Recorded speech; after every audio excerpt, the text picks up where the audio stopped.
అమ్మన్న నాన్న ఇష్టమే, తెలియకుండా కోపాలు ఎవరు మేము చూపించలేక ఇంట్లో సిరీస్లు కొడుతూ ఉంటారు ప్లేట్లు. నేనంతే, పప్పుచారు అంటే ఇష్టం, పప్పుచారు చేయకపోతే నేను ప్లేట్ ఇసిరేస్తుండేది, ఏంది కూరలు ఎప్పుడు ఇదేనని. పరిస్థితులు బాగాలేవు, అది మనకు తెలిసినా కూడా బిల్డప్ ఇస్తుంటాం. ఆ సిచ్యువేషన్ అప్పుడు నాకు అన్నీ గుర్తొస్తుంది, ఎంత ఓవర్ చేసాము రా అని. కానీ నిజంగా చెప్తున్నా బ్రో, మా అమ్మ చనిపోయే ముందు 2 months 2-3 months మా అమ్మని భయంకరంగా అర్థం చేసుకుందాను. చెప్పిన ప్రతి మాట వినేవాడిని. ఎందుకో మా అమ్మ భయంకర స్ట్రగుల్ అవుతుంది నాకు అర్థమైంది.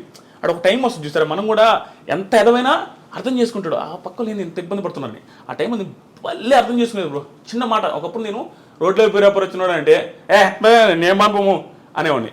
అలాంటిది ఒక మాట చెప్పిన వెంటనే వెళ్ళేవాడిని.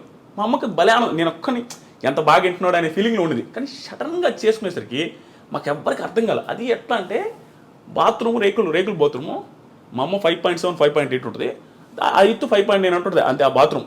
అంటే మనిషి ఊరేసుకొని ఏలాడాలంటే కాలు తగులుతుంటాయి. ఎలా ఎంత ఇబ్బంది పడి ఊరేసుకున్నదని మాకు ఇప్పటికీ ఆశ్చర్యంగా అనిపిస్తుంది. ఎంత పెయిన్ ఉంటే బాధపడుతుంది.